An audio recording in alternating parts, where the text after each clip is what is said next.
आपसे बात कर ली थी यहाँ पर इंट्रोडक्शन की। आइए देखते हैं किसको कितना याद है इंट्रोडक्शन में, आप बताइए। सबसे पहले कौन आए थे? बर्जीलियस। वाइटल फोर्स थ्योरी क्या कहती थी कि ऑर्गेनिक कंपाउंड को केवल जो है वो इनसाइड द लिविंग बॉडी ही बनाया जा सकता है, इन्हें लेबोरेटरी में नहीं बनाया जा सकता, क्योंकि इसके लिए एक वाइटल फोर्स की जरूरत होती है जो लिविंग ऑर्गेनिज्म के अंदर ही पाया जाता है। इन्हीं के ही एक स्टूडेंट ने क्या कर दिया, यहाँ पर इनकी बात को खारिज कर दिया। उसने बताया कि ऐसा ये गलत है।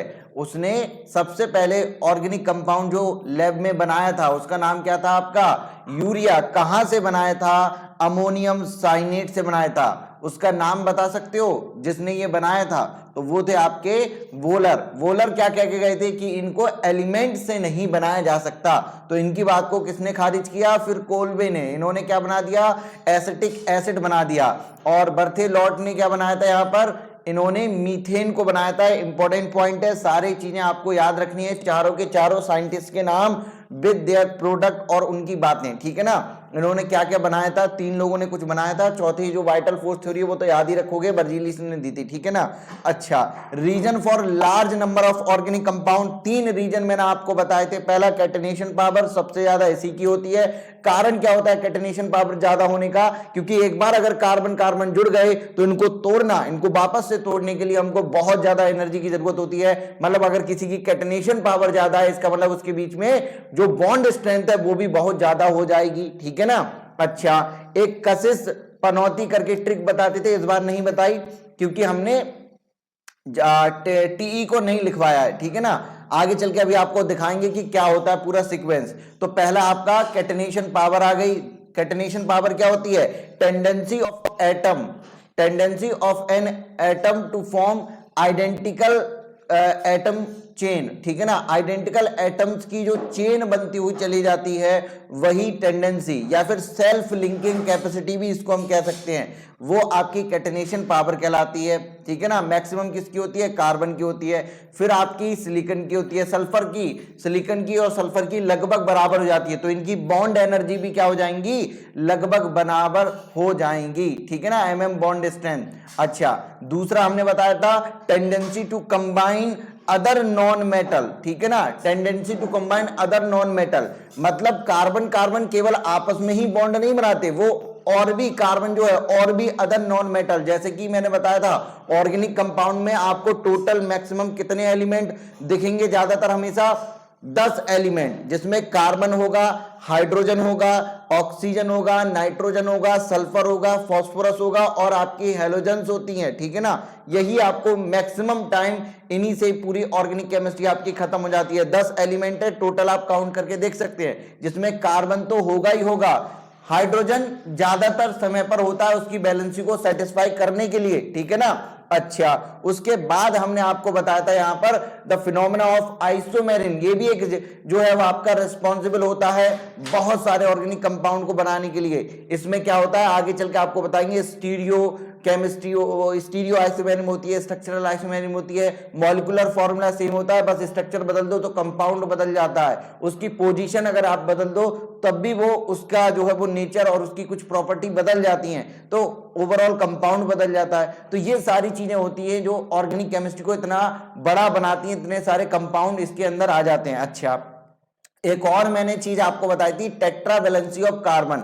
ये किसने बताया था? वॉन्ट हॉफ एंड लीवेल ने बताया था कि कार्बन जो 4 बॉन्ड बनाता है, कार्बन की जो 4 वैलेंसी होती है वो ऐसे ही नहीं आप जोड़ दोगे, वो टेट्रावैलेंट होता है, मतलब टेट्राहेड्रली उससे जो है आपके कार्बन से जो बॉन्ड बने हुए होते हैं वो टेट्राहेड्रल मैनर में जुड़े हुए होते हैं। टेट्राहेड्रल का मतलब जिसके 4 फेस होते हैं। एक अक्सर बच्चों के मन में सवाल आता है, क्या सवाल आता है वो कई बार मुझसे पूछा जाता है, मैं आपको बताता हूं, आप उसका रीजन जो है वो अपने दिमाग में रखिएगा। क्या सब कहते हैं कि कार्बन कार्बन जो है वो सिंगल बॉन्ड भी पाया जाता है, कार्बन कार्बन डबल बॉन्ड भी पाया जाता है, कार्बन कार्बन ट्रिपल बॉन्ड भी पाया जाता है, कार्बन कार्बन जो आपका ये 4 बॉन्ड होते हैं वो क्यों नहीं पाए जाते? ठीक है ना, क्योंकि कार्बन जब 4 बॉन्ड बना सकता है, ये वाला भी तो कार्बन ही है ना, ये वाला भी कार्बन है, और ये दोनों ही कार्बन जब 4 बॉन्ड बना सकते हैं तो ये आपस में ही 4 बॉन्ड क्यों नहीं बना लेते? तो अभी आपने सबसे मोस्ट एडवांस थ्योरी हमसे पढ़ी है, केमिकल बॉन्डिंग में जो बॉन्डिंग को समझाती थी मॉलिक्यूल के अंदर, भाई ये मॉलिक्यूल ही तो हो गया, जब दो एटम आपस में आकर जुड़ गए तो वो एटम नहीं रहे, वो मॉलिक्यूल हो गए। तो दो मतलब किसी भी मॉलिक्यूल के अंदर दो एटमों के बीच में मैक्सिमम जो आपने बॉन्ड देखे थे वो कितने देखे थे? 3। कैसे देखे थे 3? आपको याद नहीं आ रहा होगा कि आपने 3 बॉन्ड देखे थे दो एटमों के बीच में, तो याद करो बॉन्ड ऑर्डर क्या बताता था? बॉन्ड ऑर्डर आपका नंबर ऑफ बॉन्ड को ही तो बताता था दो एटमों के बीच में, और उस बॉन्ड ऑर्डर की जो सबसे ज्यादा वैल्यू वो आती थी आपकी 3। 30 से ज्यादा वैल्यू आपने बॉन्ड ऑर्डर की नहीं देखी होगी। और what is bond order? Bond order is the number of bond between two atom. दो एटमों के बीच में बॉन्ड ऑर्डर जो है वो आपके नंबर ऑफ बॉन्ड को बताता है। ये आपने देखी थी। हाँ, एक एक्सेप्शन था जिसका बॉन्ड ऑर्डर 3.5 आता था, केवल यही एक एक्सेप्शन था। कोई बता सकता है इसका नाम? कोई बता सकता है इसका नाम? वो क्या था?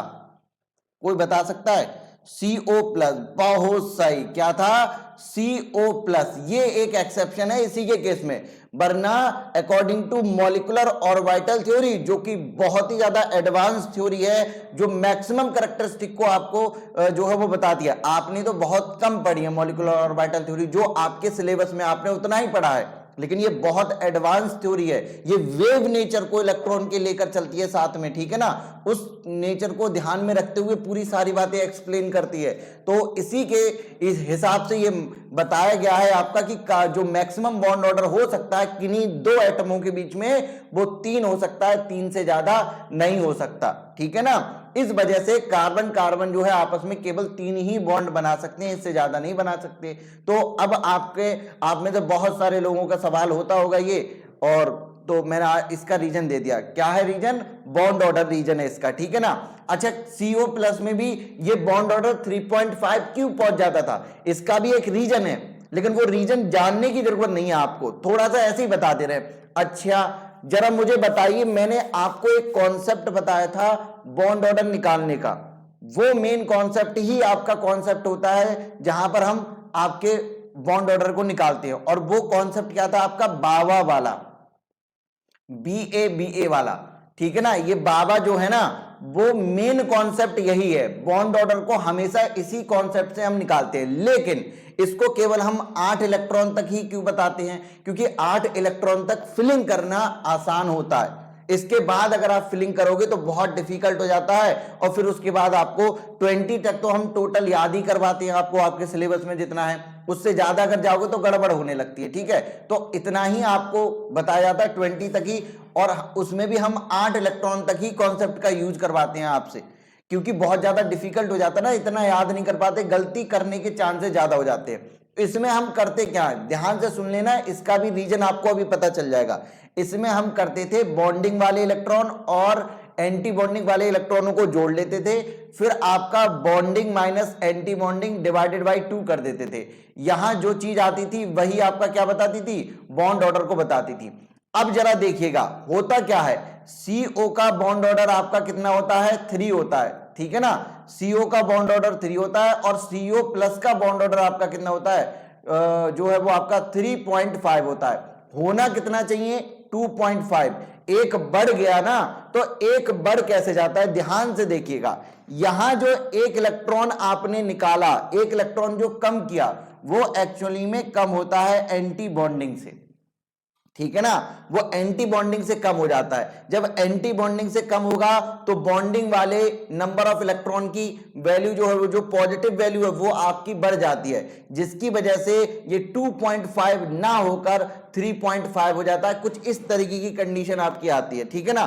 तो थोड़ा सा कॉन्सेप्ट है, आप इसको ऐसे ही ध्यान रखेंगे कि ये क्यों ऐसा हो जाता है। तो फिलहाल मैंने आपको रीजन बताया, फिलहाल अब इसके बारे में आपको ज्यादा नहीं समझना है। मैंने ये छोटी सी बात थी, कभी मैं आपको रिवीजन करवाऊंगा एग्जाम टाइम में, तो इसका पूरा आपको हम लिखकर भी आपको दिखा देंगे। CO प्लस में पूरा एग्जैक्ट रीजन कहां होता है, जो इलेक्ट्रॉन निकल रहा है वो इलेक्ट्रॉन CO प्लस में कहां से निकलता है, जिसकी वजह से बॉन्ड ऑर्डर 2.5 होने की वजह से ना होकर वो 3.5 हो जाता है। सारे लोगों का गलत हुआ है। आओ जरा देखो, अब हम आगे बढ़ते हैं, कुछ और चीज आपको करवाते हैं, ठीक है ना। जरा देखो, रिप्रेजेंटेशन की बात करते हैं। रिप्रेजेंटेशन ऑफ ऑर्गेनिक कंपाउंड, ये जो अभी आपसे गलती हुई है ना सिग्मा और पाई बॉन्ड निकालने में, ठीक है ना, सिग्मा और पाई बॉन्ड निकालने में कुछ लोगों से जो गलती हुई है वो क्यों हुई है, क्योंकि उनको रिप्रेजेंटेशन ऑफ ऑर्गेनिक कंपाउंड नहीं पता रहता है। कंडेंस्ड स्ट्रक्चर क्या होती है, मॉलिक्यूलर फॉर्मूला क्या होता है, बॉन्ड लाइन फॉर्मूला क्या होता है, ये सारे क्या होते हैं, रिप्रेजेंटेशन होते हैं ऑर्गेनिक कंपाउंड के। पहले मैं आपको यहां पर जो दिखा रहा हूं ये आपकी कंप्लीट स्ट्रक्चर दिखा रहा हूं। जैसे कि मेरे पास मान लो एक ईथेन मॉलिक्यूल है, तो ईथेन मॉलिक्यूल में क्या होगा, ईथेन मॉलिक्यूल को ऐसे भी लिखा जा सकता है जैसे कि 2 कार्बन। अभी आपको समझ में आएगा ईथेन में मैंने 2 ही कार्बन क्यों बनाए। जिन लोगों ने कुछ भी नहीं पढ़ा है यूपीएससी में उनको समझ में नहीं आ रहा हो तो कोई दिक्कत नहीं है, जिन लोगों ने पढ़ रखा है वो जानते होंगे ईथ का मतलब होता है 2 कार्बन से, ठीक है ना। तो ईथेन का मतलब 2 कार्बन और 2 कार्बन के बीच में सिंगल बॉन्ड। अब यहां पर देखो एक कार्बन कितने बॉन्ड बना सकता है, 4 बॉन्ड बना सकता है। इस वाले कार्बन ने इस वाले कार्बन के साथ एक बॉन्ड बना लिया, तो आपको कभी भी ऑर्गेनिक कंपाउंड में हाइड्रोजन की चिंता नहीं करनी। सबसे पहला रूल यही याद कर लो, ऑर्गेनिक कंपाउंड में कितने हाइड्रोजन कहां पर लगे हुए होंगे इसकी चिंता नहीं करनी। आप सीधा जाओगे कार्बन पर, उसकी वैलेंसी को देखोगे और वहां पर उसने जितने भी बॉन्ड अदर जो है एटमों के साथ बना रखे हैं, उसके बाद अगर उसके पास 1-2 और बॉन्ड बनाने की जरूरत है उसको, उसकी बैलेंसी को सेटिस्फाई करने के लिए, तो तुरंत आप उसको हाइड्रोजन देकर उसकी बैलेंसी को सेटिस्फाई कर दोगे, ठीक है ना। जैसे यहां इस कार्बन ने इस वाले कार्बन के साथ एक बॉन्ड बना रखा है, तो हम बाकी के 3 बॉन्ड किससे इसके पूरे कर देंगे, इसकी बाकी की 3 बैलेंसी को सेटिस्फाई कर देंगे हम हाइड्रोजन के साथ, ठीक है ना। सेम इस कार्बन ने इसके साथ एक बॉन्ड बना रखा है, 3 बैलेंसी फ्री होंगी, वहां पर हम हाइड्रोजन को लगा देंगे। ये हो गया आपका ईथेन मॉलिक्यूल बनकर तैयार। और ये ईथेन मॉलिक्यूल का जो मैंने आपको दिखाया है इसको बोला जाता है कंप्लीट स्ट्रक्चर फॉर्मूला। इसको हम क्या बोलते हैं, कंप्लीट स्ट्रक्चर फॉर्मूला। मतलब मैंने पूरा आपका स्ट्रक्चर बना दिया यहां पर इसका, ठीक है ना, पूरा खोलकर आपको दिखा दिया, एक एक बॉन्ड आपको दिखाई दे रहा होगा। इसको मैं एक तरीके से और लिख सकता था, वो है आपका CH3CH3। यहां पर हम क्या करते हैं, अभी मैंने प्रत्येक सिग्मा बॉन्ड को मैंने दिखा दिया है आपको। यहां पर सिग्मा बॉन्ड का मतलब है सिंगल बॉन्ड से, ठीक है ना। मैंने प्रत्येक सिंगल बॉन्ड को यहां पर आपका दिखा दिया है।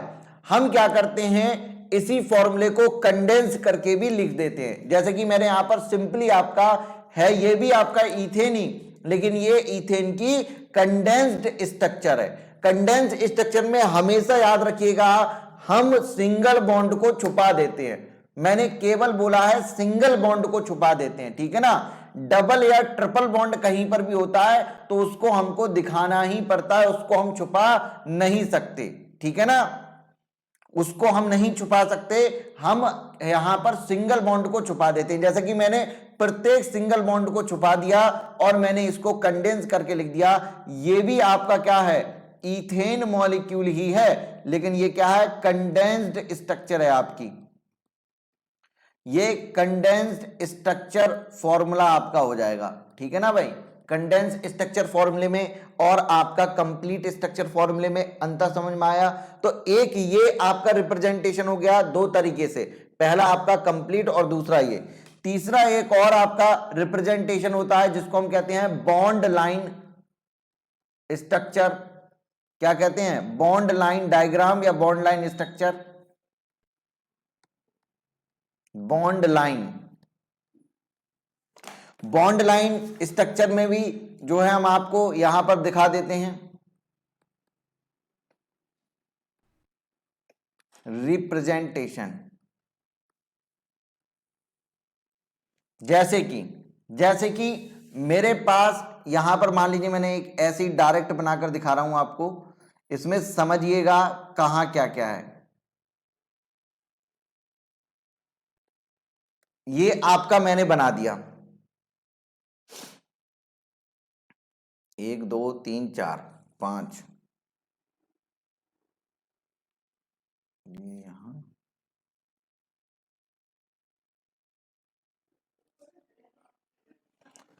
समझिएगा, ये आपका क्या होता है, बॉन्ड लाइन स्ट्रक्चर है आपकी, ये वाला बॉन्ड लाइन स्ट्रक्चर। इसमें हम क्या करते हैं, पूरे मॉलिक्यूल को कुछ लाइन के रूप में रिप्रेजेंट करते हैं, और ये हमेशा जिग जैग में आपका दिखाई देता है। जिग जैग जो है हम लाइन बनाते हैं, उसमें आपका उस तरीके से रिप्रेजेंट किया जाता है। यहां 2-3 बातें आपको ध्यान रखनी है हमेशा, कि अगर कहीं पर जहां पर आपका ये जिगजैग लाइन एंड हो रही है, मतलब टर्मिनल जहां पर इसका जो एंड होगा, टर्मिनल पॉइंट होगा, वहां पर अगर कुछ भी ना लगा हुआ हो, जैसे कि इस साइड पर देखो यहां पर कुछ भी नहीं लगा हुआ है, तो यहां पर आप मानेंगे कि CH3 मॉलिक्यूल जो है वो CH3 ग्रुप जो है वो आपका लगा हुआ होगा। अगर कोई ग्रुप यहां पर लगा हुआ है, फंक्शनल ग्रुप, तब तो आप डायरेक्ट यहां पर समझ ही जाएंगे कि यहां पर अब CH3 नहीं है, यहां पर आपका क्या है, ये फंक्शनल ग्रुप लगा हुआ है। इस बॉन्ड लाइन से आपके ये जो दिखाई दे रहे होते हैं, ये बताइए, ये भी आपके टर्मिनल है ना, इसके आगे तो आप जान ही रहे हैं, तो इनको भी आप टर्मिनल को देखते हुए, ये एंड हो गया, यहां पर ये ब्रांच यहां से निकल कर आई और इस ब्रांच का यहां पर एंड हो गया, मतलब ये एंड भी आपका किस ग्रुप को बता रहा है, यहां पर CH3 ग्रुप को बता रहा है। जहां कहीं भी एंड हो जाए वो आपका CH3 ग्रुप को ही बताता है, ठीक है ना। अच्छा, ये जो है ना, इनको बोला जाता है जंक्शन। ये जो जंक्शन होते हैं ना, ये प्रत्येक जंक्शन एक कार्बन को रिप्रेजेंट करता है। ये जंक्शन किसको रिप्रेजेंट कर रहा है, कार्बन को रिप्रेजेंट करता है। यहां पर अगर कोई अदर जो है वो आपका यहां पर एटम नहीं लिखा हुआ है, तो ये आपकी जो चेन होती है उसमें कार्बन को रिप्रेजेंट करता है। अगर कोई एटम इसके अलावा, कार्बन के अलावा कोई एटम होगा, तो उसको हमको यहां पर लिखना पड़ेगा, रिप्रेजेंट करना पड़ेगा, ठीक है ना। जैसे कि मान लीजिए ये एक जिगजैग मैंने यहां पर बना दिया आपका, ये यहां ऑक्सीजन लगा दिया, ये इस तरीके से, तो इसका मतलब क्या है, ये एक पूरी चेन है, यहां से लेकर ये वाला पॉइंट यहां पर सभी जगह कार्बन होगा, और यहां पर भी कार्बन होगा, यहां पर भी कार्बन होगा, बीच में एक ऑक्सीजन हमको लगाना था, तो हमको उसको रिप्रेजेंट करना पड़ेगा अगर बीच में ऑक्सीजन आ रहा है तो, ठीक है ना। हम ऑक्सीजन को छुपाते नहीं है, बॉन्ड लाइन में केवल कार्बन को छुपा देते हैं। जहां कहीं भी जंक्शन दिखाई देगा वो कार्बन को रिप्रेजेंट करेगा, टर्मिनल जो एंड होते हैं वो भी आपके कार्बन को ही रिप्रेजेंट करते हैं, ठीक है ना। तो प्रत्येक टर्मिनल, अगर वहां पर कोई फंक्शनल ग्रुप नहीं लगा हुआ है, यानी कि एंड पॉइंट, टर्मिनल का मतलब एंड पॉइंट जो भी आपका बॉन्ड लाइन स्ट्रक्चर का होगा, और जो बीच में जंक्शन आपको दिखाई देंगे, वो सारे के सारे जंक्शन आपको किसको रिप्रेजेंट करते हैं, वो सभी के सभी जंक्शन आपके रिप्रेजेंट करते हैं कार्बन को, ठीक है ना।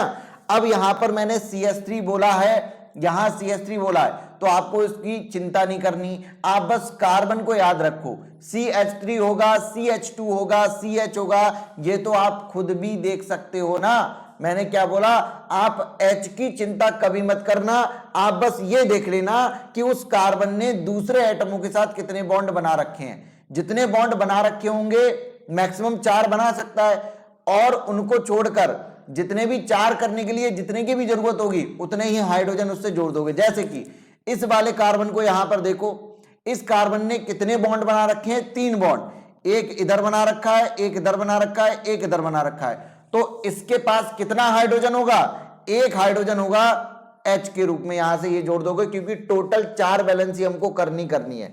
यहां पर इस वाले कार्बन के पास कितने होंगे हाइड्रोजन, तो 2 बॉन्ड इसने बना रखे हैं, एक इधर बना रखा है, एक इधर बना रखा है, तो यहां पर अब हम 2 हाइड्रोजन की जरूरत है, तो यहां पर ये CH2 होगा पक्का। कितना होगा, CH2 होगा, इसके पास 2 हाइड्रोजन आपके होंगे। आई होप कि आप लोग समझ गए होंगे, हाइड्रोजन की चिंता कभी करनी नहीं है, ठीक है ना। मैक्सिमम 4 बॉन्ड कार्बन बना सकता है, देख लो उसने अदर कार्बन के साथ कितने बॉन्ड बना रखे हैं, अदर एटम के साथ कितने बॉन्ड बना रखे हैं, उसके अलावा अगर जरूरत है बैलेंसी को 4 करने के लिए तो उतने ही हाइड्रोजन जोड़ दो जितने की जरूरत है, ठीक है। बहुत इजी होता है। अच्छा, अब मैं आपको कुछ और चीजें यहां पर बताना चाहता हूं, लेकिन उससे पहले तो ये आपने देख लिया बॉन्ड लाइन जो आपकी स्ट्रक्चर होती है, हम कैसे जिगजैग रूप में इसको रिप्रेजेंट करते हैं। प्रत्येक जंक्शन, प्रत्येक एंड यानी कि टर्मिनल आपका कार्बन को रिप्रेजेंट करता है, अगर वहां पर कोई पहले से फंक्शनल ग्रुप लगा हुआ ना हो।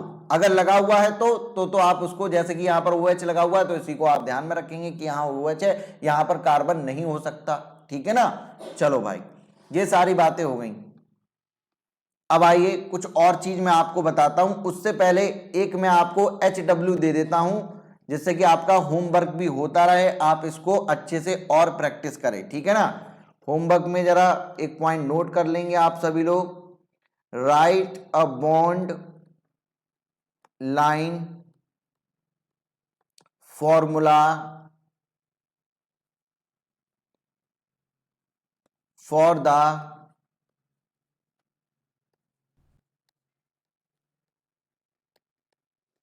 Following given compound. पहला है आपका ये,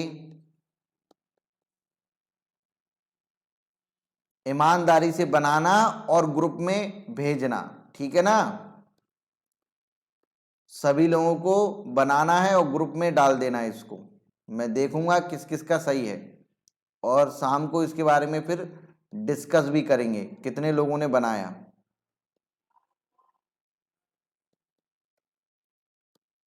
एक चीज और आपको अभी मुझे सिखानी है, जो मैं अभी आपको सिखा दूंगा।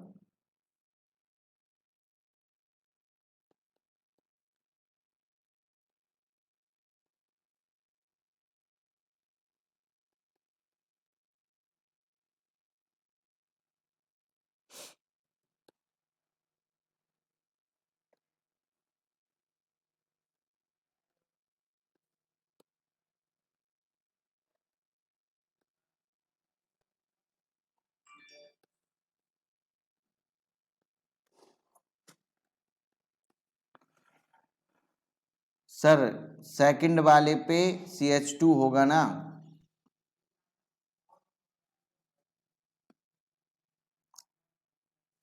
जो है उसको देखो, कट गया नीचे का। कहाँ कट गया, जरा से ही तो कटा है ये कार्बन है। चलो इसको यहां बना दे रहे, रुको, इसको हटा दे रहे हैं, यहां से ऊपर बना दे रहे हैं। ठीक है भाई।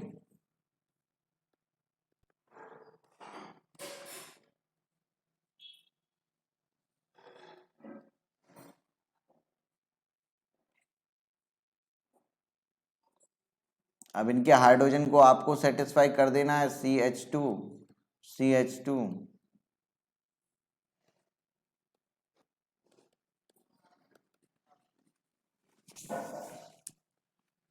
Number of 4। चलो 4 है, 3 ही रहने दो। हाँ भाई, सेकंड वाले में CH2 होगा ना। CH2 क्यों होगा भाई, CH2 क्यों होगा? एक कार्बन के पास कितने हो सकते हैं? एक कार्बन के पास 4 बॉन्ड हो सकते हैं। तो इस वाले कार्बन के पास देखो, इसने एक बॉन्ड इस कार्बन के साथ बना रखा है, एक इस हाइड्रोजन के साथ बना रखा है, एक इस ब्रोमीन के साथ बना रखा है, फिर एक ये जो है आपका इस कार्बन के साथ बना रखा होगा। मतलब इसका जो स्ट्रक्चर होगा वो कुछ इस तरीके का होगा। ये ब्रोमीन जो है ना, इस कार्बन के आगे लिखा हुआ है, तो ये ब्रोमीन, इसका मतलब है ये AC से जुड़ा हुआ है। ये भी सभी लोग समझ लीजिए। अगर कोई इस तरीके से लिखा हुआ होता नहीं है, किसी कार्बन के आगे लिखा हुआ होता है, जैसे कि मैं नेक्स्ट पेज पर आपको दिखा देता हूं। वहां क्या है, ये है CH3CH Br, और फिर आपका क्या है CH3, सॉरी CH2। हाँ, ये वाला CH3 होगा। सही है भाई। हाँ भाई, ये होगा, मुझे लग रहा है आप इसको कह रहे हैं। हाँ भाई सही है, इसको कह रहे थे ना, इसको कह रहे थे। हाँ भाई ठीक है, समझ गए। ओके, बहुत सही, वो CH2 हो। ठीक है। तो मैंने क्या बोला, अगर मैं गड़बड़ कर दूं तो उसका कोई आपको टेंशन नहीं लेनी है, आप खुद उसको कर लोगे। ठीक है ना। बस ये देखो कि कार्बन से कितने हाइड्रोजन मतलब कितने बॉन्ड पहले से उसने बना रखे हैं, जितनी जरूरत है उसको जोड़ दो। अच्छा, कुछ ऐसे भी हो जाता है, जैसे कि मान लो ये आपका कार्बन है, ठीक है ना, ये आपका कार्बन है,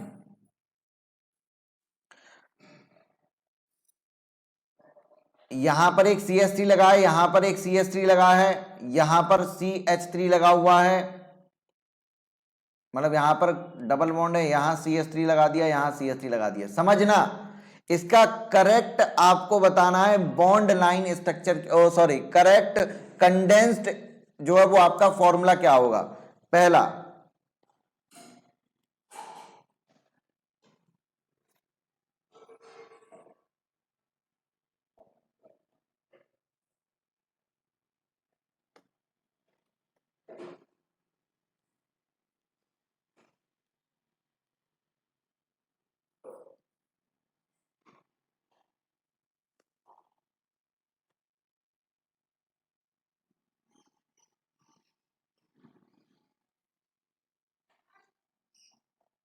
कौन सा वाला होगा, सेकंड वाला ना, सेकंड वाला होगा। इस सेकंड वाले को कभी कभी ऐसे भी लिख देते हैं, ध्यान से देखना, क्योंकि आपने समझ गए आप। इसका मतलब क्या हो जाएगा, इसका मतलब क्या हो जाएगा कि कार्बन कार्बन के बीच में हमने क्या दिखा दिया, यहां पर सिंगल बॉन्ड दिखा दिया। क्या दिखा दिया हमने यहां पर, कार्बन कार्बन के बीच में सिंगल बॉन्ड, क्योंकि सिंगल बॉन्ड को ही हम क्या कर सकते हैं, छुपा सकते हैं, उसको हम हटा सकते हैं अपने फॉर्मूले में से, ठीक है। इसका मतलब है carbon carbon single bond. Double bond अगर है तो आपको दिखाना पड़ेगा।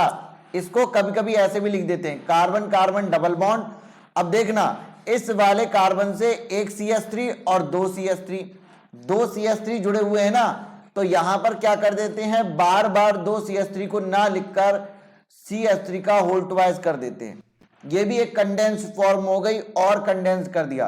सेम इधर हम CH3 को लिखकर इसका हम क्या कर देंगे, होल ट्वाइस कर देंगे। इसका मतलब क्या है, इस कार्बन से कितनी CH3 जुड़ी हुई हैं, दो CH3 जुड़े हुए हैं। बहुत सही, कनिका ने कर दिया, ठीक है भाई।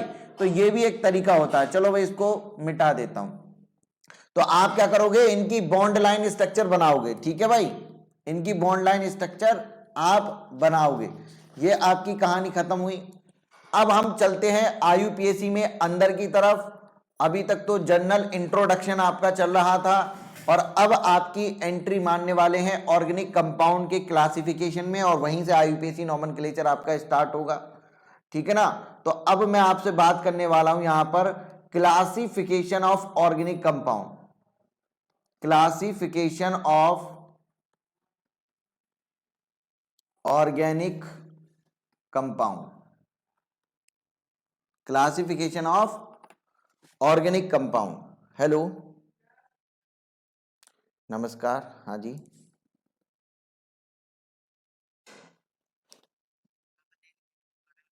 ऐसा है ना, अभी अभी मेरी क्लास चल रही है बेटा, ठीक है। आप ना मुझे 2 बजे के बाद कॉल करिए, ठीक है। ओके।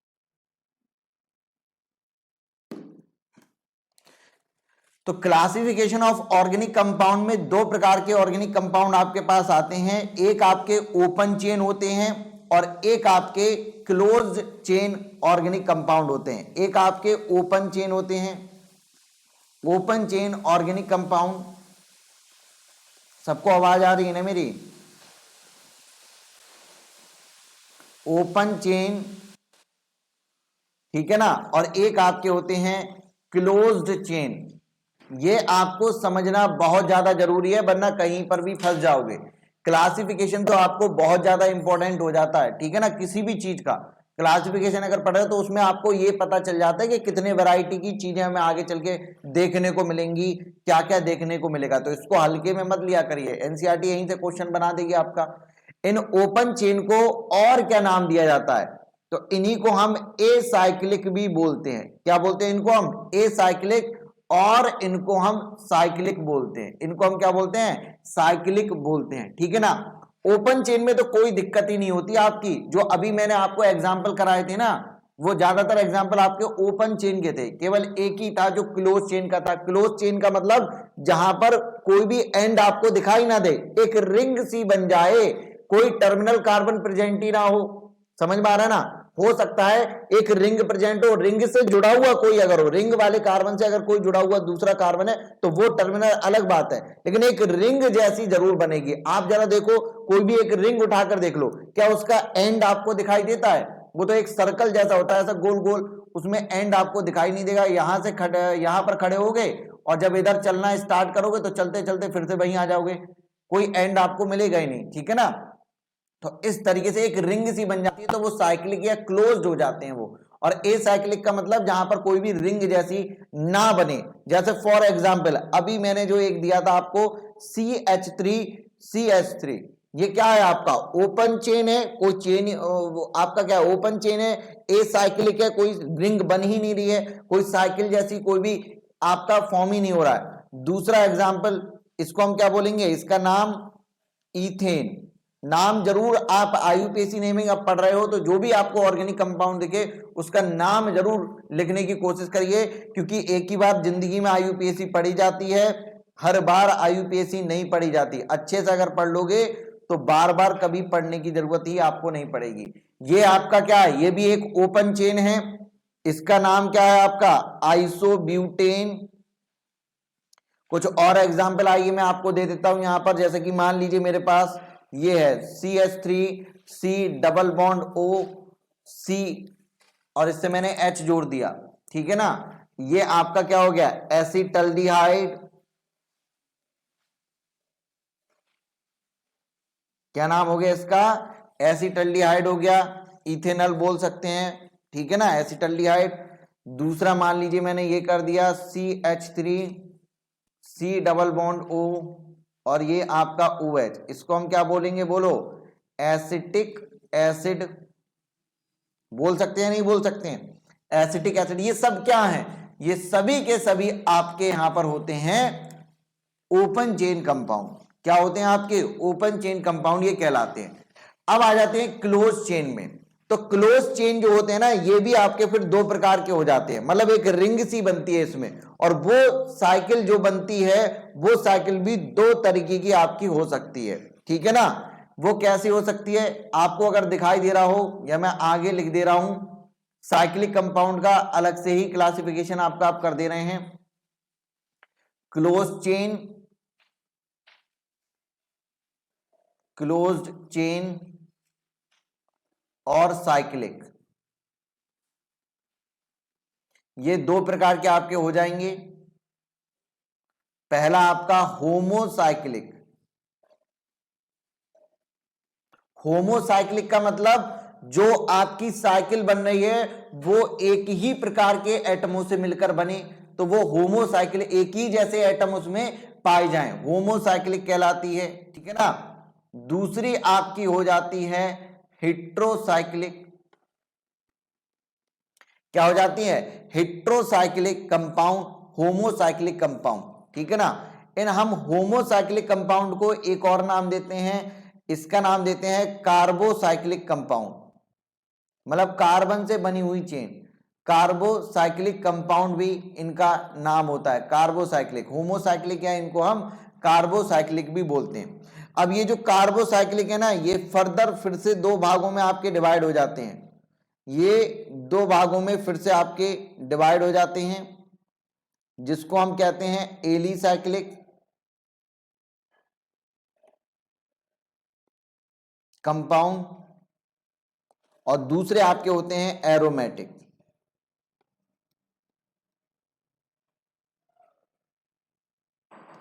एलिसाइक्लिक का मतलब कुछ नहीं है, एलिसाइक्लिक का मतलब एलिफेटिक से ही आपका होता है, ठीक है ना, एलिसाइक्लिक कंपाउंड। दूसरे आपके एरोमेटिक कंपाउंड, एरोमेटिक का मतलब होता है, एरोमेटिक डिटेल में आपका पढ़ाया जाएगा तब जब आप रेजोनेंस पढ़ रहे होंगे, रेजोनेंस में आपको जीओसी में पढ़ाऊंगा, ठीक है ना। इंडक्टिव इफेक्ट के बाद इंडक्टिव और आपका फिर आता है रेजोनेंस इफेक्ट, तो रेजोनेंस इफेक्ट के जस्ट बाद आपको यही aromatic compound, non aromatic compound, ये सारी चीजें बताई जाती हैं। बहुत अच्छा टॉपिक है, काफी ज्यादा क्वेश्चन यहां से बनते हैं और ये अभी तक के मतलब ऑर्गेनिक केमिस्ट्री में सबसे ज्यादा स्टेबल कंपाउंड एरोमेटिक कंपाउंड को ही माना जाता है, ठीक है ना। एक होते हैं आपके anti aromatic compound, anti aromatic compound भी आपको तभी पढ़ाया जाएगा। Aromatic, non aromatic, anti aromatic, कुछ रूल होते हैं जिनको याद करना पड़ता है, जिनकी मदद से हम ये पता लगाते हैं कौन एरोमेटिक है कौन आपका नहीं है। एक चीज याद रखना, ये रेजोनेंस के बाद क्यों पढ़ाए जाते हैं, क्योंकि जो कंडीशन मैं आपको बताऊंगा उन कंडीशन में एक कंडीशन ये भी होती है कि आपका एरोमेटिक कंपाउंड साइक्लिक होना चाहिए और विद कॉन्जुगेशन के साथ होना चाहिए। कंप्लीट कॉन्जुगेशन वहां पर देखा जाता है, और कॉन्जुगेशन अगर जरा भी रेजोनेंस पड़े हो तो आपको पता होगा कि कॉन्जुगेशन अगर है तो रेजोनेंस भी होगा, ठीक है ना। तो ये सारी चीजें आपकी होती हैं। अब यहां पर एरोमेटिक कंपाउंड भी दो प्रकार के आपके हो जाते हैं। एरोमेटिक कंपाउंड भी आपके दो प्रकार के हो जाते हैं, एक आपके बेंजेनॉइड और दूसरे आपके नॉन बेंजेनॉइड। बेंजेनॉइड और नॉन बेंजेनॉइड का मतलब क्या है, मतलब वो एरोमेटिक कंपाउंड जिनमें बेंजीन रिंग पाई जाए और वो ऐसे एरोमेटिक कंपाउंड जिनमें बेंजीन रिंग ना हो तो वो नॉन बेंजोइड आपके एरोमेटिक कंपाउंड होते हैं। सभी को मैं आपको दिखा देता हूं एक एक एग्जांपल लेकर। यहां पर पेज खत्म हो गए हैं तो मैं थोड़ा सा पेजेस और बढ़ा ले रहा हूं। तो क्या आपको दिखाई दिया, सब कुछ समझ में आया। ऑर्गेनिक कंपाउंड दो प्रकार के, एक आपके ओपन चेन और दूसरे आपके क्लोज चेन। ओपन चेन में तो कोई लफड़ा नहीं है, डायरेक्ट सीधे आप लिख सकते हैं। क्लोज चेन में आपके दो प्रकार के हो जाते हैं, ठीक है ना। क्लोज चेन को फर्दर आपके दो प्रकार में बांटा गया। क्लोज चेन का मतलब साइक्लिक कंपाउंड को फर्दर दो भागों में बांटा गया, होमोसाइक्लिक और हेट्रोसाइक्लिक। होमोसाइक्लिक में कोई लफड़ा नहीं है। होमोसाइक्लिक का मतलब ही आपके मतलब हेट्रोसाइक्लिक में आपका एक गड़बड़ मैंने कर दी क्या, नहीं। होमोसाइक्लिक में, हेट्रोसाइक्लिक में तो कोई आपका नहीं है। हेट्रोसाइक्लिक मैंने आपको बताया था नहीं बताया था, नहीं बताया था, अभी आपको बता रहे हैं कि हेट्रोसाइक्लिक का मतलब क्या है। होमोसाइक्लिक तो मैंने आपको अच्छे से बता ही दिया ना, जिसमें एक ही प्रकार के एटम हो और वो रिंग बना रहे हो, मतलब एक ऐसी साइकिल बन रही हो जिसमें एक ही प्रकार के एटम हो। जैसे कि आइए मैं एग्जांपल के तौर पर आपको बता देता हूं, जैसे कि बेंजीन रिंग आपने देखी होगी, ये जो है आपकी बेंजीन रिंग। अब आप लोगों को मैं ये बॉन्ड लाइन डायग्राम ऑलरेडी बता चुका हूं। बॉन्ड लाइन स्ट्रक्चर क्या होती है आपकी, यहां पर ये जंक्शन जो है, ये प्रत्येक जंक्शन किसको रिप्रेजेंट कर रहा है, कार्बन को। क्या कोई अदर एटम आपको या अदर कोई ग्रुप आपको यहां पर दिखाई दे रहा है, नहीं। तो ये क्या हो जाएगा हमारा, एक ही तरीके के एटमों से मिलकर बना कंपाउंड, और वो भी आपको एक साइक्लिक रिंग की तरह दिखाई दे रहा है, तो ये होमोसाइक्लिक हो जाएगा।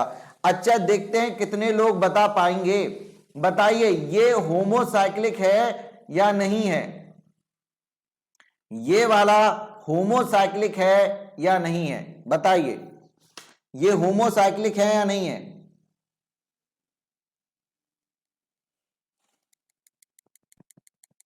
होमोसाइक्लिक नहीं है। अच्छा छोड़ो जाने दो, छोड़ो जाने दो, ये तो आपको पता था। ये बताओ ये होमोसाइक्लिक है या नहीं है, ये होमोसाइक्लिक है।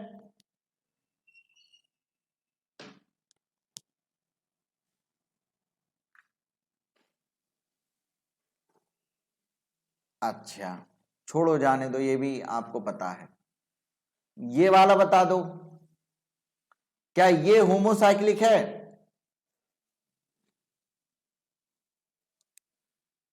अच्छा छोड़ो जाने दो, ये वाला बताओ क्या ये होमोसाइक्लिक है।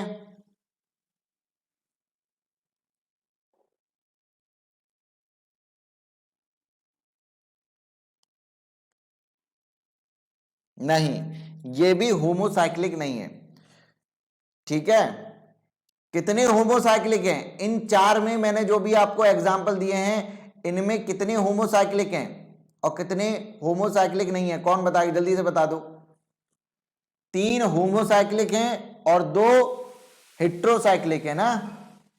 ध्यान से देखो, ये ऊपर वाले जो है ना आपके, ये सब के सब आपके होमोसाइक्लिक हैं। होमोसाइक्लिक।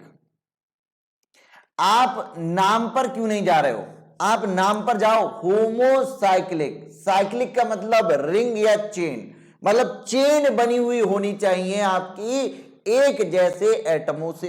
मतलब जो साइकिल है, जो रिंग है, वो आपकी सेम टाइप के एटमों से मिलकर बनी होनी चाहिए। अब रिंग के बाहर आपने क्या उससे जोड़ रखा है, उससे हमको मतलब नहीं होता है। मतलब जो हमारी चेन है, जो कंप्लीट रिंग है आपकी, वो एक प्रकार के एटमों से मिलकर बनी होनी चाहिए। यहां जरा देखो, सभी के सभी एटम आपको कार्बन होंगे, तो ये आपको बेंजीन रिंग तो दिखाई दे रही है, ये होमोसाइक्लिक है।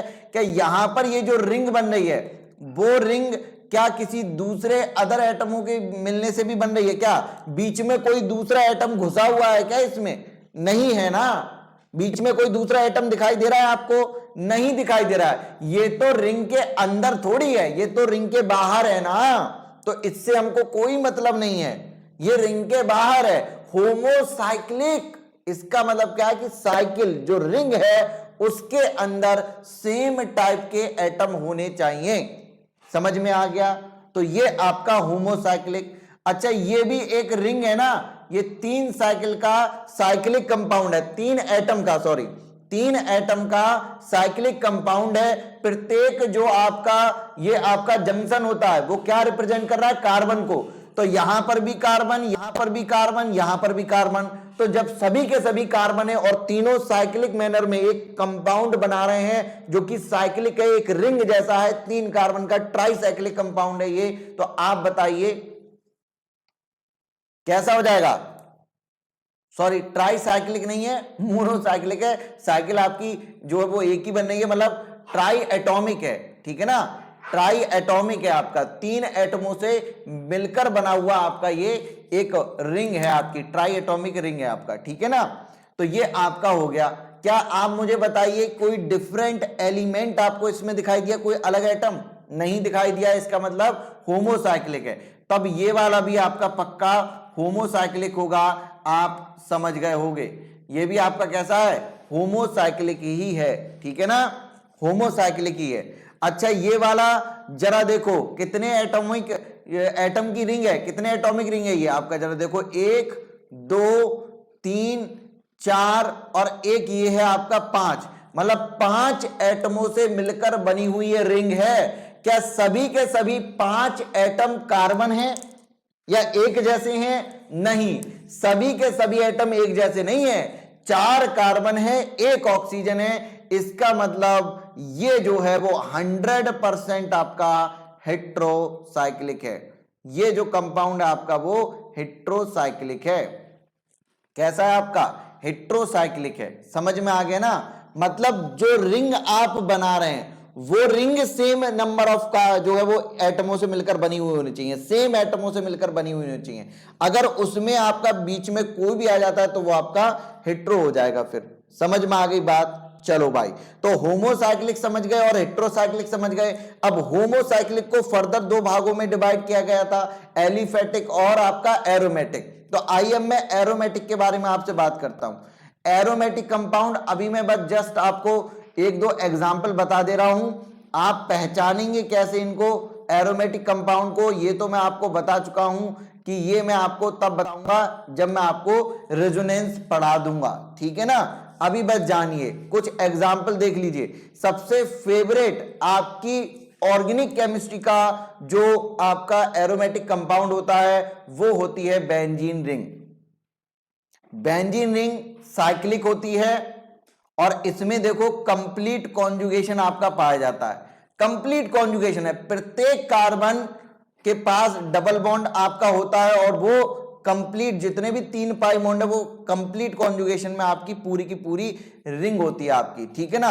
तो ये आपका एक सबसे फेवरेट एरोमेटिक कंपाउंड है। इसी के ही जो है जो आपके डेरिवेटिव होते हैं उन्हीं को हम आगे चल के पढ़ते हैं।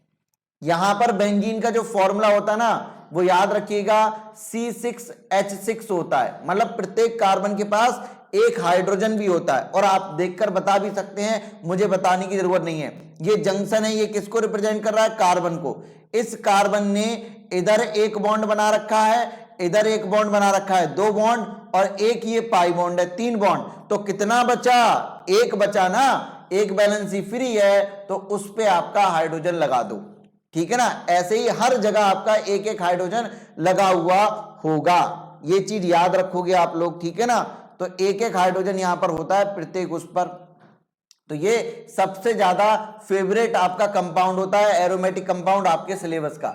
आगे चल के हम क्या किया करेंगे, किसी भी एक कार्बन से ये जो लगा हुआ हाइड्रोजन है इसको हटाया करेंगे और दूसरा फंक्शनल ग्रुप यहां पर लगा दिया करेंगे। जैसे कि मैंने पिछले वाले एग्जांपल में किया था, यहां NH2 लगा दिया था। ये हमने कैसे लगाया होगा, जो उसके पास हाइड्रोजन अवेलेबल हाइड्रोजन है उसको हम हटाएंगे, उसके बाद हम यहां पर क्या करते हैं, इस फंक्शनल ग्रुप को लगा देते हैं। तो आप लोग समझ गए होंगे, ये आपका एरोमेटिक कंपाउंड। ये आपका दूसरा एरोमेटिक कंपाउंड, ऐसे ही मैं बता दे रहा हूं आपका, मैंने क्या बोला अभी जस्ट आपका कि सबसे फेवरेट एरोमेटिक कंपाउंड आपकी ऑर्गेनिक केमिस्ट्री का बेंजीन।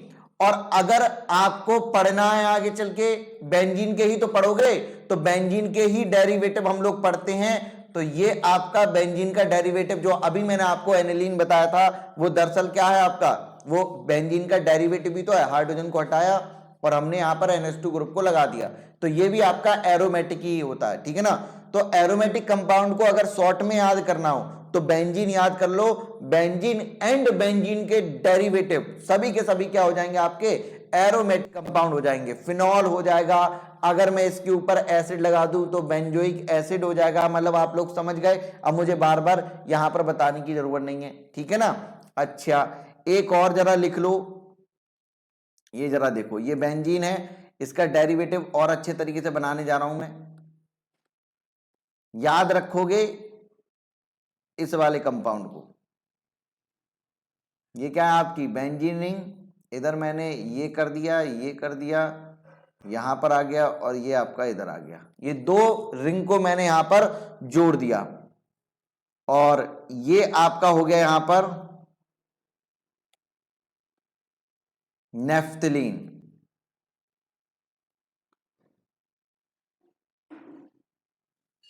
नेफ्थलीन दो रिंग को मिलाकर मैं बना रहा हूं।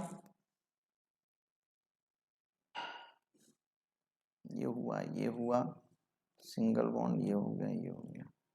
इसका नाम है आपका नेफ्थलीन।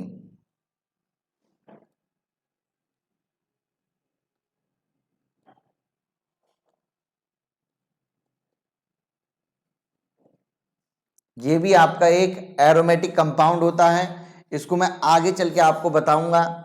ये एरोमेटिक कंपाउंड मतलब कैसे आपको पहचानते हैं। एक चीज मुझे आप बताइएगा, इन सभी में आपको बेंजीन रिंग दिखाई दे रही है या नहीं दिखाई दे रही है? सभी में ही आपको बेंजीन रिंग दिखाई दे रही है। ये आपका बेंजीन है खुद ब खुद, ये तो आपकी बेंजीन है, इसका नाम होता है एनिलीन, और ये आपकी नेफ्थलीन। तो बेंजीन हो, एनिलीन हो या नेफ्थलीन हो, सभी में आपको बेंजीन रिंग दिखाई दे रही है। मतलब ये सब के सब जो एरोमेटिक कंपाउंड हैं, समझ गए होंगे कैसे होंगे आपके, benzenoid aromatic compound. Benzenoid aromatic compound आपके कहलाते हैं, ठीक है ना। नॉन बेंजेनोइड एरोमेटिक कंपाउंड आपके क्या होते हैं? नॉन बेंजेनोइड एरोमेटिक कंपाउंड आपके ये होते हैं जिसमें बेंजीन रिंग आपकी नहीं होती। जैसे कि ये जरा देखो,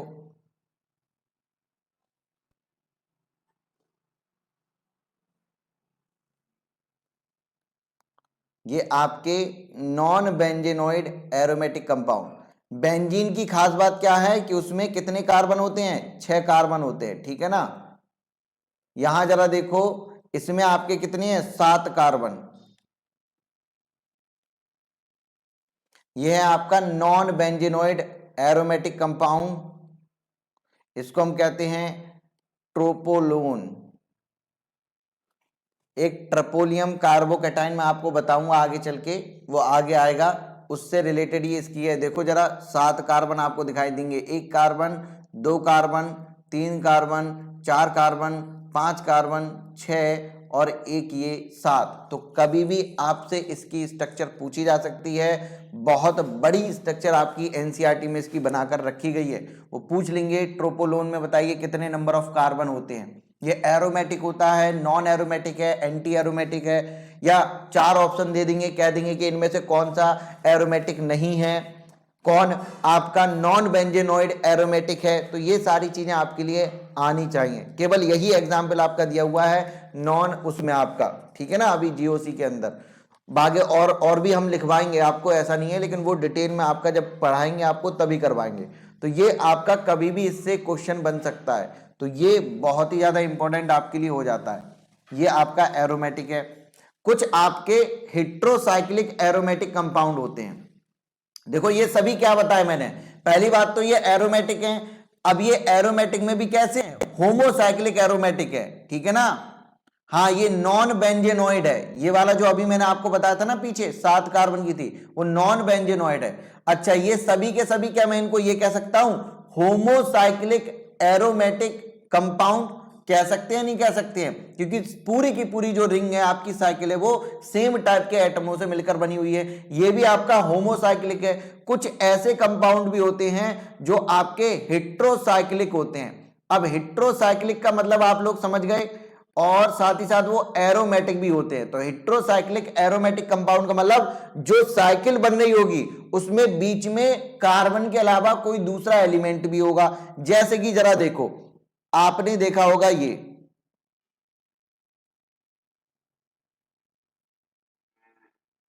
कोई बता सकता है इसका नाम? इससे आपको बायो में ये आप पढ़ते होंगे, इसका नाम होता है फ्यूरेन। क्या नाम होता है इसका? फ्यूरेन। एक और आपने देखा होगा इसी के जैसा,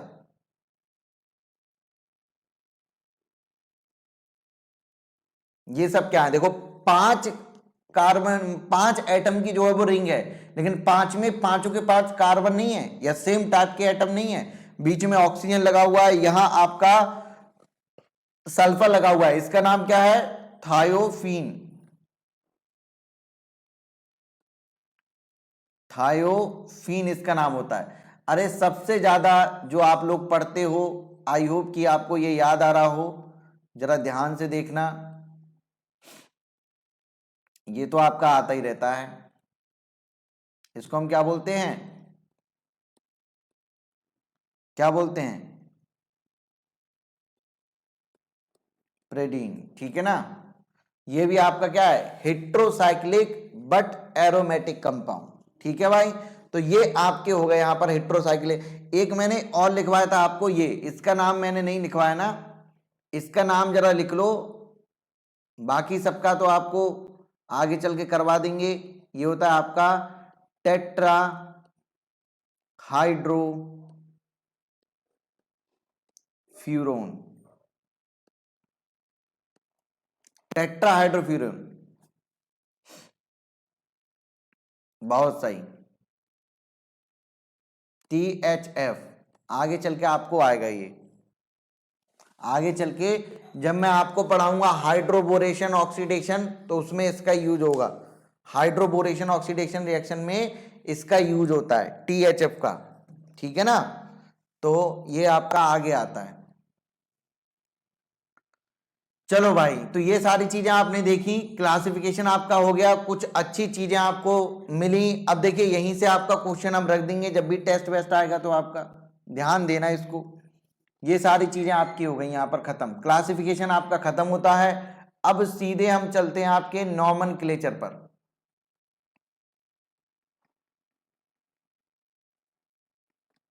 थोड़े से नोट्स को हमने चेंज किया है अपने अकॉर्डिंग टू योर एग्जाम।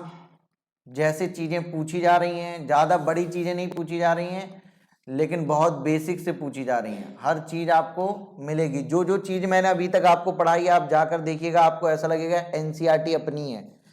एक एक पॉइंट एनसीईआरटी से ही आ रहा है, वहां से बाहर नहीं जा रहे हैं, ठीक है। अब यहां पर आपका नॉमेनक्लेचर ऑफ ऑर्गेनिक कंपाउंड को हम करना स्टार्ट करते हैं, ठीक है ना।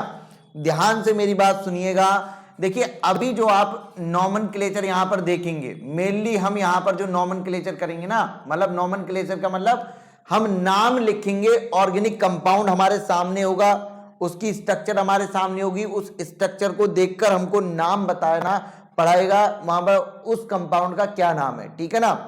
और ये सारी चीजें हम कैसे लिखेंगे? ये सारी चीजें हम लिखेंगे on the basis of IUPAC। ये IUPAC क्या होती है? ये होता है आपका international union of pure and applied chemistry.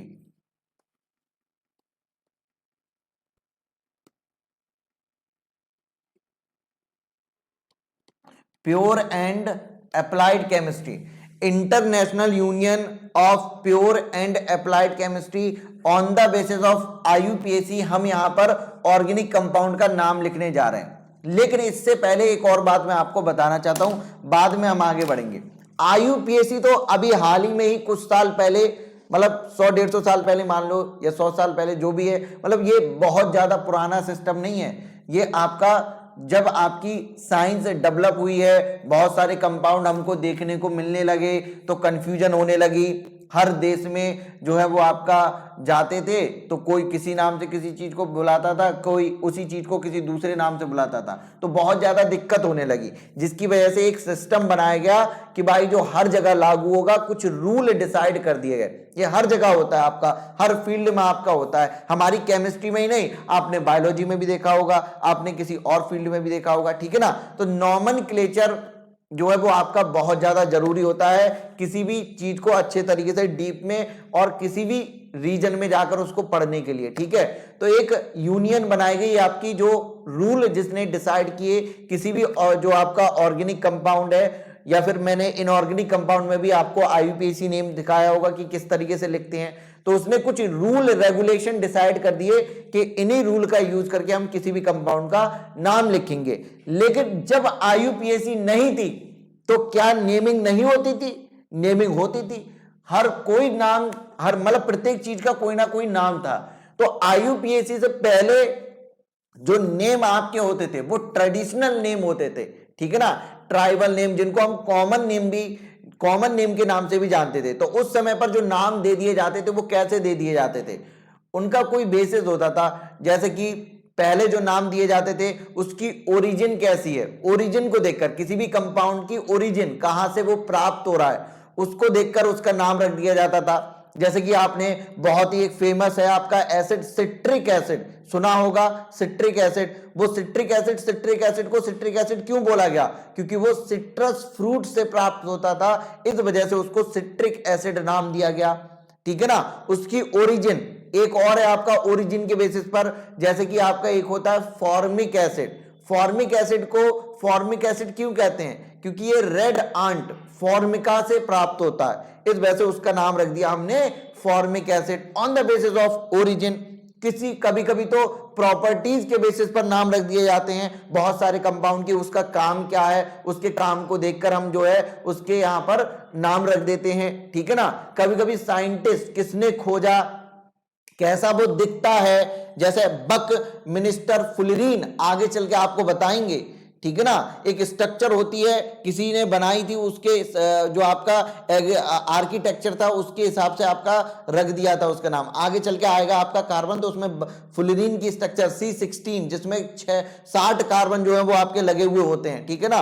वो डिटेल में आपका फुलरीन का स्ट्रक्चर बनाकर वहां पर दिखाएंगे, कार्बन फैमिली में आएगा। तो ऐसे आपका किसने खोजा, किससे रिलेट करता, इस तरीके से नाम रख दिए जाते थे। अरे अपने इंडिया में देख लो ना, हर चीज का नाम एक जैसा तो होता नहीं है, अलग अलग जाते हो, अलग अलग रीजन में नाम बदलते चले जाते हैं।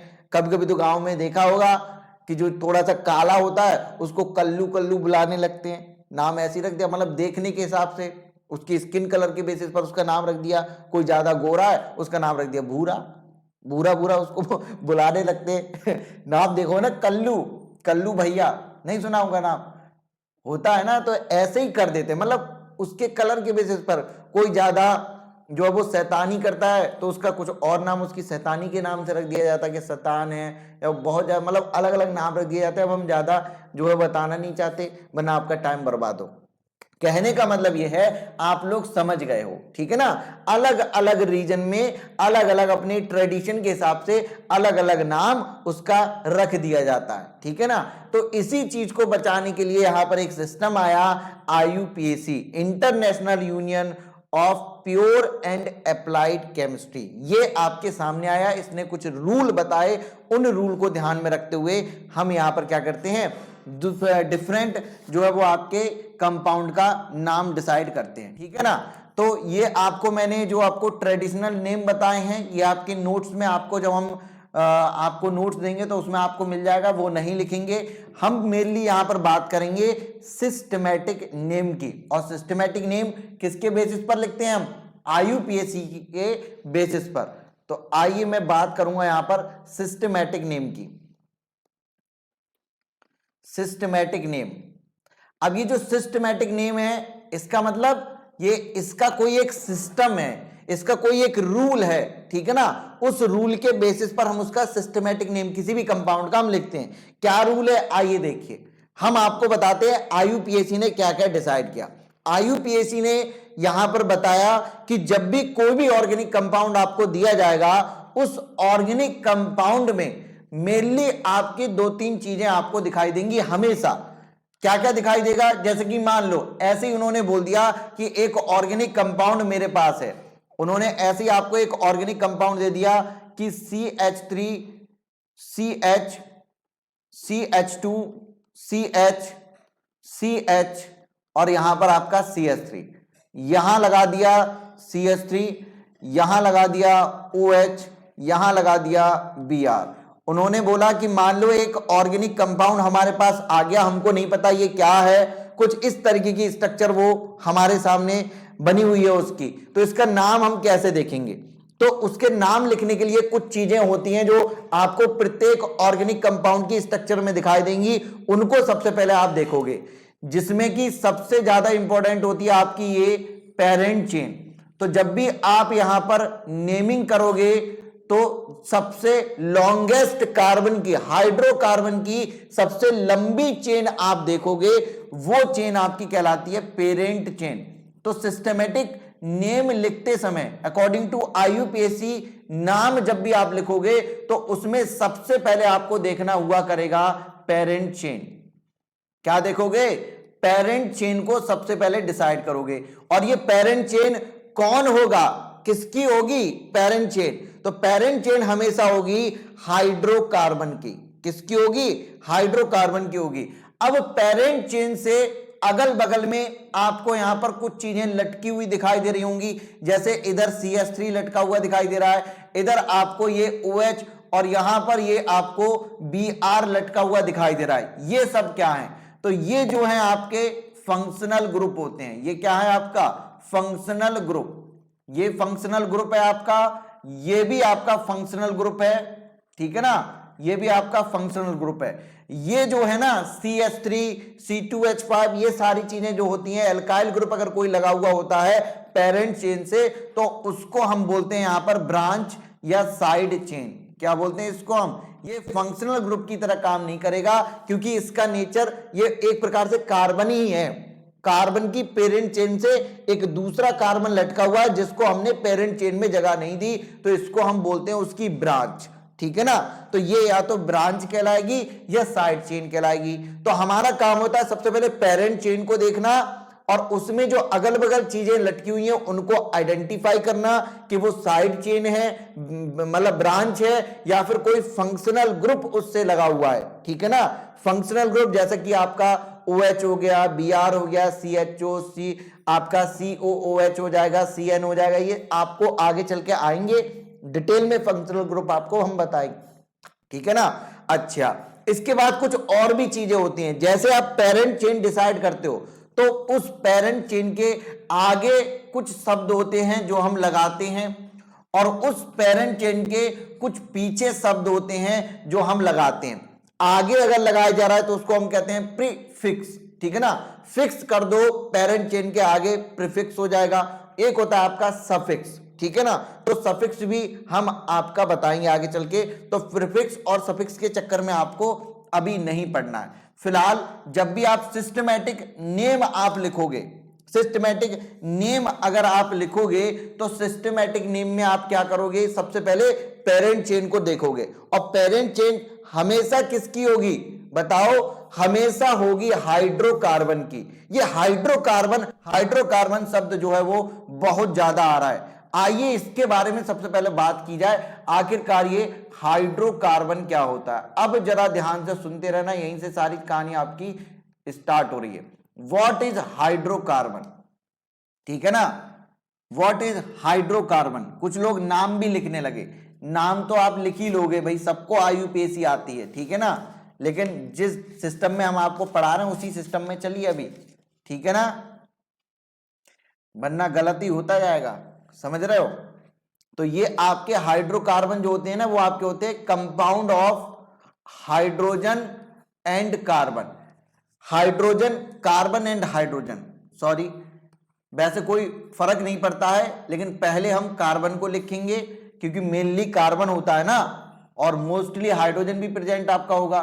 तो कार्बन एंड हाइड्रोजन के जो कंपाउंड होते हैं ना, वो आपके हाइड्रोकार्बन कहलाते हैं। अब ये भी दो प्रकार के आपके होते हैं, सैचुरेटेड और अनसैचुरेटेड। पहले मैं सैचुरेटेड और अनसैचुरेटेड में आपको अंतर बता दूं, ठीक है ना। आइए, सैचुरेटेड और अनसैचुरेटेड, आइए चलिए बाद में बताएंगे, पहले ये समझ लेते हैं, हाइड्रोकार्बन को समझ लेते हैं, बताएंगे कुछ देर बाद बताएंगे। हाइड्रोकार्बन, कार्बन और compound of carbon and hydrogen होते हैं। ये तीन प्रकार के आपके होते हैं। पहला जो आपका होता है वो आपका होता है एल्केन, दूसरा जो होता है वो होता है एल्काइन, ठीक है ना, और तीसरा जो होता है वो आपका होता है एल्कीन, और देन आपका आएगा यहां पर एल्काइन। तो एल्केन होता है, एल्कीन होता है, और फिर आपका होता है एल्काइन, ठीक है ना। एल्कीन, एल्केन, एल्कीन और आपका एल्काइन, ये तीन प्रकार के हाइड्रोकार्बन आपके पास होते हैं। अब बात आती है कि हाइड्रोकार्बन तो तीन है हमारे पास, इनको पहचानेंगे कैसे, ये भी तो बता दो ना। तो आइए हम बताते हैं। अगर कार्बन कार्बन के बीच में आपको सिंगल बॉन्ड दिखाई दे, तब आप समझ जाना वो आपका क्या है, एल्केन है। अगर जो भी पेरेंट चेन या जो भी आपका कंपाउंड आपको दे रखा है, वहां पर कार्बन कार्बन के बीच में अगर सिंगल बॉन्ड है तो वो आपका एल्केन कहलाता है। और पूरे कंपाउंड में कहीं भी, पूरे कंपाउंड में कहीं भी दो कार्बन के बीच में अगर डबल बॉन्ड दिखाई दे जाए तो समझ जाना वो एल्कीन है। अगर पूरे कंपाउंड में कहीं भी किन्हीं दो एटमों के बीच में, किन्हीं दो कार्बन एटमों के बीच में अगर आपको ट्रिपल बॉन्ड दिखाई दे जाए तो समझ जाना वो एल्काइन है। वो क्या है आपकी, एल्काइन है। क्या मेरी बात समझ में आई आपको, ठीक है ना। अब जरा समझना, जहां कहीं भी डबल बॉन्ड या ट्रिपल बॉन्ड आ जाए, समझ जाना वो आपके अनसैचुरेटेड हाइड्रोकार्बन है। मतलब जहां भी डबल बॉन्ड या ट्रिपल बॉन्ड होगा, अगर एक भी डबल बॉन्ड या एक भी ट्रिपल बॉन्ड आपको दिखाई दे जाए, तुरंत समझ जाना वो अनसैचुरेटेड हाइड्रोकार्बन है। और जहां कहीं भी आपको कार्बन कार्बन के बीच में सिंगल बॉन्ड यानी कि डबल या ट्रिपल ना दिखाई दे, वो आपका सैचुरेटेड हाइड्रोकार्बन हो जाएगा। अब जब मैंने आपको सैचुरेटेड और अनसैचुरेटेड बता दिया, तो कुछ लोग यहां पर गलती करने लगते हैं। क्या गलती करने लगते हैं, आइए, क्या आप लोग अभी समझ गए इतना, सैचुरेटेड और अनसैचुरेटेड समझ गए।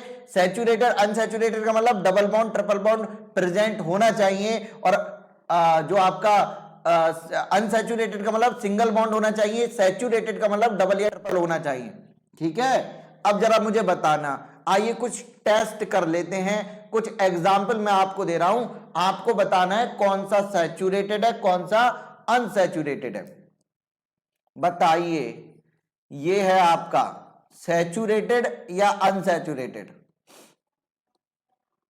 सैचुरेटेड या फिर अनसैचुरेटेड, सैचुरेटेड या फिर अनसैचुरेटेड। बताइए कितना सैचुरेटेड कितना अनसैचुरेटेड,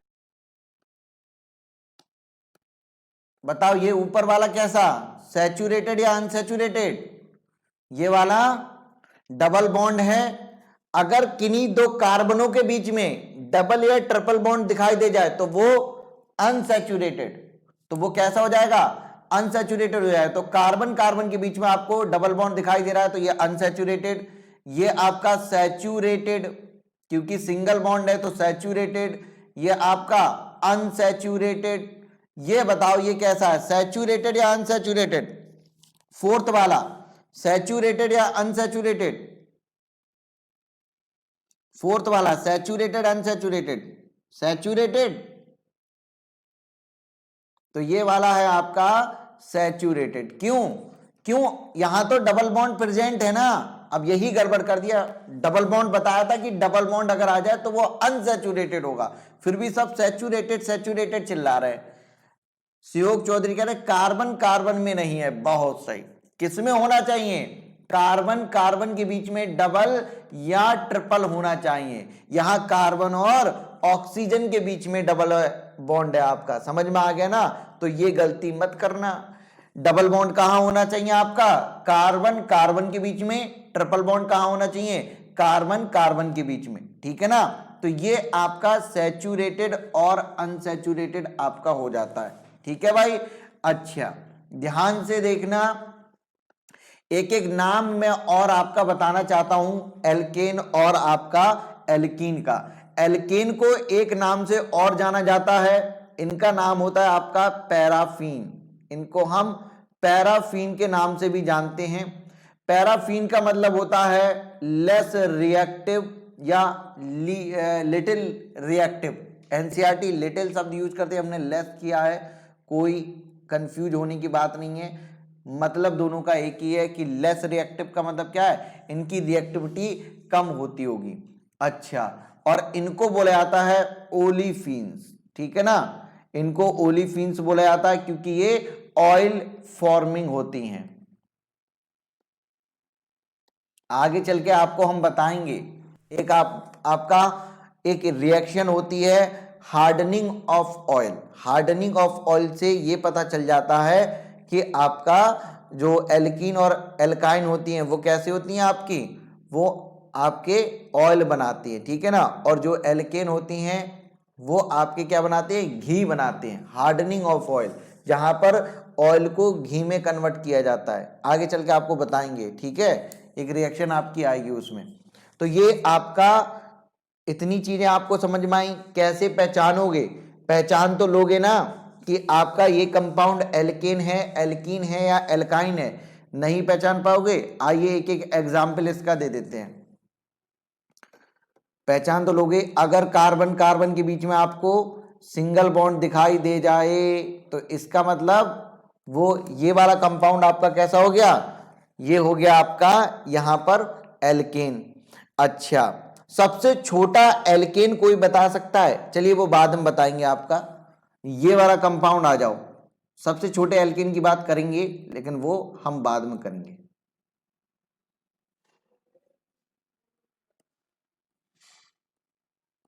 बोलो, ये आपका क्या हो गया? एल्कीन हो गया, क्योंकि कार्बन कार्बन के किन्हीं दो कार्बनों के बीच में, किन्हीं दो कार्बनों के बीच में अगर आपको डबल बॉन्ड दिखाई दे जाए समझ जाना वो एल्कीन है। किन्हीं दो कार्बनों के बीच में अगर आपको ट्रिपल बॉन्ड दिखाई दे जाए समझ जाना वो एल्काइन है, ठीक है ना? समझ जाना वो आपका एल्काइन है। आइए, अच्छा, अगर स्ट्रक्चर बनाकर दे देगा तब तो आप समझ ही जाओगे कि स्ट्रक्चर बनाकर आपको दे दिया कार्बन कार्बन सिंगल बॉन्ड मतलब alkene, carbon carbon double bond मतलब alkene, carbon carbon triple bond मतलब आपका एल्काइन। अगर मान लो वो ऐसे ना दे, वो ऐसे लिख कर दे दे, जैसे कि मान लो उसने ऐसे लिख कर दे दिया कि C4H12, आप बताइए ये क्या है? ये एल्केन है, एल्कीन है या एल्काइन है? सॉरी, C4H10 होता है, C4H10। ये आपका लिख कर दे दे तो आपसे पूछेगा बताइए एल्केन है, एल्कीन है या एल्काइन है। तो इसके लिए इस तरीके से पहचानने के लिए आपके पास कुछ चीजें होनी चाहिए, मतलब एक और चीज आपको जाननी है अभी, जिससे कि आप ये बता पाए वो एल्केन है, एल्कीन है या एल्काइन है। जब आपको एक फॉर्मूला दे दिया जाए, कंडेंस्ड फॉर्मूला जब आपको दे दिया जाए, तब आप उसको कैसे पहचानोगे? तो वो आप पहचानते हो जनरल फॉर्मूले की मदद से। जनरल फॉर्मूला एल्केन के केस में जो जनरल फॉर्मूला होता है वो आपका होता है CnH2n+2, जहां पर n बताता है नंबर ऑफ कार्बन को, ठीक है ना? जितने नंबर ऑफ कार्बन होंगे उसमें एल्केन में जो हाइड्रोजन होते हैं ना उसके जस्ट डबल से 2 ज्यादा होते हैं। आप जरा देखिए, अगर n नंबर ऑफ कार्बन है तो पहले H कितना हुआ? 2n हुआ, मतलब n का जस्ट डबल हुआ और बाद में हमने उसमें 2 और ऐड कर दिया। तो एल्केन में हाइड्रोजन की जो संख्या होगी वो कार्बन के नंबर के जस्ट डबल के भी 2 ज्यादा होगी। जैसे कि 4 कार्बन अगर हैं तो 4 दूनी 8, पहले डबल करो प्लस उसमें 2 हाइड्रोजन को और जोड़ दो, 8 और 2 10। मतलब अगर आपको 4 कार्बन की एल्केन चाहिए तो C4H10 उसका फॉर्मूला हो जाएगा। समझ में आ गया ना, जो कि अभी मैंने लिखकर आपको दिया था। मतलब आपका CnH2n+2, मतलब जो भी कार्बन का नंबर है उसके जस्ट डबल से 2 हाइड्रोजन और जोड़ दोगे, 2 हाइड्रोजन और ज्यादा कर दोगे तो आपको उतने कार्बन की एल्केन का फॉर्मूला मिल जाएगा। अगर इसमें से आपने एल्केन में से 2 हाइड्रोजन को माइनस कर दिया तो 2 हाइड्रोजन को माइनस करने के बाद आपके पास जो फॉर्मूला आ जाता है वो फॉर्मूला आपका आ जाएगा किसका? एल्कीन का। ठीक है ना। इसमें आपको एल्कीन के फॉर्मूले में क्या दिखाई दे रहा है कि अगर आपको कंडेंस्ड फॉर्मूला बनाना है एल्कीन का तो आप जितने कार्बन ले रहे हैं उसके जस्ट डबल कार्बन आप ले लीजिए, ओ सॉरी जस्ट डबल हाइड्रोजन आप ले लीजिए, एल्कीन का फॉर्मूला बन जाएगा। 4 कार्बन की एल्कीन का फॉर्मूला क्या होगा? C4H8। क्या हो जाएगा? C4H8, मतलब जस्ट डबल हाइड्रोजन होते हैं। अगर आप इसमें से भी 2 हाइड्रोजन को और माइनस कर दोगे तो किसका फॉर्मूला बन जाएगा? एल्काइन का, यानी कि CnH2n-2, मतलब जितने कार्बन का एल्काइन आप बनाना चाहते हो उतने के जस्ट डबल करो और उनमें से 2 कम कर दो। सबसे पहले क्या कर रहे थे? जितने कार्बन का एल्केन बनाना था उतने कार्बन का जस्ट डबल कर रहे थे प्लस 2 ऐड कर रहे थे। एल्काइन अगर बनाना है तो जस्ट डबल हाइड्रोजन में से 2 हाइड्रोजन को और कम कर दो तो एल्काइन आपको मिल जाएगी। आप बताइए क्या रटने की जरूरत है? क्या इन फॉर्मूलों को रटने की जरूरत है? नहीं भाई, समझने की जरूरत है। जितने कार्बन की एल्केन चाहिए पहले उसके जस्ट डबल हाइड्रोजन करो प्लस 2 को और जोड़ दो तो बन जाएगा आपका एल्केन का फॉर्मूला। अगर हमें उतने कार्बन की एल्कीन चाहिए तो हम क्या करेंगे? 2 को जस्ट डबल हाइड्रोजन करके 2 को आपका जो है वो आपका जस्ट डबल ही हाइड्रोजन कर देंगे तो एल्कीन मिल जाएगा। एल्काइन में जस्ट डबल करेंगे, 2 को माइनस कर देंगे तो एल्काइन मिल जाएगा। क्या मेरी बात क्लियर है? बोलो ना प्लीज। आइए मैं आपको यहां पर दिखाता हूं। ये आ जाओ इधर, ये तो मिट ही नहीं रहा है। यहां जरा देखो, एग्जाम्पल के तौर पर यहां जरा देखो। मान लो हमको ये 4 कार्बन की एल्केन चाहिए।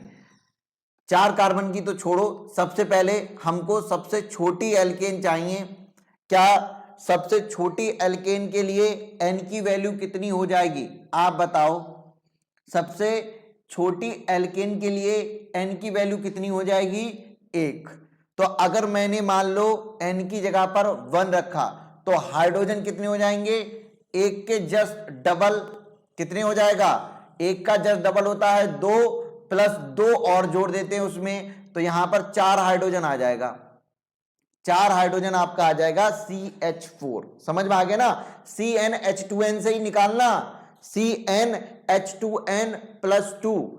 जितना कार्बन है जरा देख लो आप, CnH2n+2 जितना कार्बन है n की जगह पर 1 रखा हमने तो यहां पर भी हम क्या करेंगे? 2 × 1 करेंगे, जस्ट डबल कर देंगे। n का नंबर क्या है? 1 प्लस इसमें भी 2 और जोड़ देंगे तो ये वैल्यू आपकी 4 के बराबर आ जाएगी।